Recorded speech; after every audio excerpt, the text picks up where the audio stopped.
शेख रशीद साहब और मेहमानान गिरामी, किसी मुफक्किर ने एक कामयाब सियासतदान की दो निशानियाँ बताईं। एक ये कि उसे अपने ज़बान व बयान और इजहार ख़्याल पर मुकम्मल दस्तरस हो, और दूसरे ये है कि वह अपने वोटरों का मिजाज शनास हो।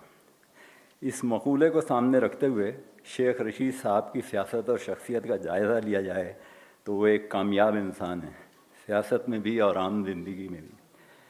जहाँ तक ज़बान व बयान और इजहार ख़्याल का ताल्लुक़ है, शेख साहब हर शाम किसी न किसी न्यूज़ चैनल पर अपनी राय का इजहार करते नज़र आ जाते हैं। सब चैनल वालों का और ख़ुद उन्हें भी इस बात का पूरी तरह एहसास है कि नाज़रीन उनकी बात को अहमियत देते और उन्हें सुनना चाहते हैं। चुनांचे वो जिस चैनल पर भी बैठे हों, वो नाज़रीन को सबसे ज़्यादा मुतवज्जे करता है। लाल हवेली से अक़वाम मुत्तहिदा तक के सफ़र में उन्होंने जो कुछ देखा, सबका निचोड़ उनकी हर तकरीर और उनके हर प्रोग्राम का हिस्सा होता है। वो नहायत जहाँ दीदा और ज़ीरक सियासतदान हैं, हर सियासी मामले पर गहरी नज़र अपनी राय रखते हैं। ज़बान के इस्तेमाल में किसी रियायत, सफारती लिहाज या मुरव्वत के कायल नहीं। यहाँ मैं एक वाक़या सुनाता हूँ। भारत में सार्क के वज़राए इत्तलात की कॉन्फ्रेंस थी। शेख साहब बहैसियत वज़ीर इत्तलात पाकिस्तानी वफ़द के सरबराह और मैं पाकिस्तान टेलीविज़न के एमडी की हैसियत से कॉन्फ्रेंस में मंदूब था। रमज़ान का महीना था। भारतीय वफ़द के सरबराह कॉन्फ्रेंस की सदारत कर रहे थे। 1 बजे के करीब उन्होंने खाने के वक्फ़े का ऐलान किया तो शेख साहब ने बुलंद आवाज़ में नो कहकर सबकी तवज्जो अपनी तरफ करवा दी। भारतीय वज़ीर इत्तलात ने शेख साहब की तरफ सवालिया नज़रों से देखा और पूछा, जी हुजूर। शेख साहब ने वजाहत की, हम में से कुछ लोगों का रोज़ा है। इस पर कॉन्फ्रेंस के सरबराह का सवाल था, तो क्या काम जारी रखें? शेख साहब के हाँ कहने पर एजेंडे के अगले नुक्ते पर बातचीत होने लगी। 15 मिनट बाद मीटिंग के सदर ने शेख साहब को मुतवज्जे करते हुए इजाज़त चाही, क्या हम कम से कम सूप पी सकते हैं? इजाज़त दे दी गई और सूप मंदुबीन को पेश किया जाने लगा। मैं शेख साहब के दाएं और रेडियो पाकिस्तान के सरबराह तारिक इमाम उनके बाएं जानिब बैठे हुए थे। हमने मशवरा दिया, आप इसी होटल में ठहरे हुए हैं, कुछ देर के लिए अपने कमरे में चले जाएं ताकि बाकी मंदूब खाना खा लें। शेख साहब ने सुनी अनसुनी करते हुए पूछा, बाकी काम कितना रह गया है? मैंने बताया, 2 नुकात पर बात होना है। एक तो मुख्तसर है, दूसरे पर कुछ बहस होगी क्योंकि ये सार्क के आर्काइव के महकमे के क़याम से मुताल्लिक़ है। तय करना है कि इसका दफ्तर किस मुल्क में हो। हम ख़ुद भी इसे अपने मुल्क में कायम करने में दिलचस्पी रखते हैं। इसे कैसे जल्दी ख़त्म कर सकते हैं? शेख साहब का सवाल था। तारिक इमाम ने जवाब दिया, ज़्यादा से ज़्यादा ये कहा जा सकता है कि मीटिंग में शरीक सरकारी अफसरान इस पर बातचीत कर चुके हैं, इसलिए मज़ीद गुफ्तगू की ज़रूरत नहीं।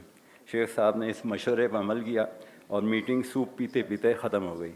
बाकी लोग भी आखिर कब तक भूखे रहते। मीटिंग के बाद एक प्रेस कॉन्फ्रेंस हुई। पाकिस्तान के वज़ीर इत्तलात होने की वजह से शेख साहब पर सबकी तवज्जो ज़्यादा थी। जब से हम भारत आए थे, शेख साहब कोशिश कर रहे थे कि उनकी भारतीय वज़ीर आज़म से मुलाकात हो जाए, लेकिन भारत की तरफ से कोई जवाब नहीं मिल रहा था। प्रेस कॉन्फ्रेंस के दौरान एक सहाफ़ी ने शेख साहब से पूछ लिया, आप हमारे वज़ीर आज़म से मिलने के ख़्वाह थे, उसका क्या हुआ? शेख साहब ने बात इधर उधर कर दी। दूसरी मरतबा फिर यही सवाल हुआ तो शेख साहब का जवाब था, इजाज़त नहीं हुई। आप लोग समझते हैं कि आपके वज़ीर आज़म 16 साला दोशीदा की तरह हैं, कहीं मैं उन्हें वरगला न लूँ। इसके बाद प्रेस कॉन्फ्रेंस ख़त्म हो गई। अगले रोज़ भारत के तमाम अखबारों में सार्क कॉन्फ्रेंस का तज़किरा कम और शेख साहब के जवाब का शोरा ज़्यादा था।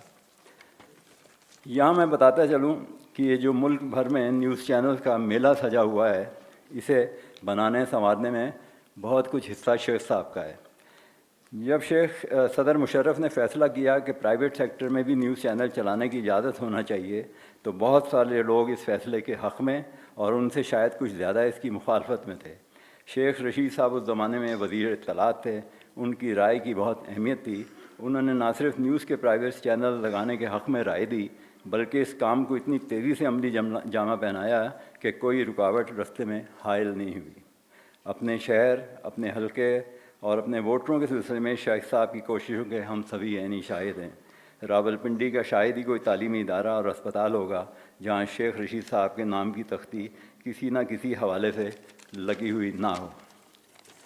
ایک مرتبہ میں نے شیخ رشید صاحب سے پوچھا تھا، آپ اس شہر سے کسی بھی سیاسی جماعت کے نمائندے یا آزاد امیدوار کی حیثیت سے انتخاب لڑیں، جیت ہمیشہ آپ کی ہوتی ہے، اس کی کوئی خاص وجہ؟ جواب تھا، جی ہاں، میں اپنے حلقے میں اپنے خلاف لڑنے والے ہر حریف سے روزانہ 4 گھنٹے زیادہ کام کرتا ہوں۔ صبح جلدی اٹھتا ہوں، 1 گھنٹہ ورزش کرتا ہوں، پھر صبح 6 بجے اپنے حلقے میں پہنچ جاتا ہوں۔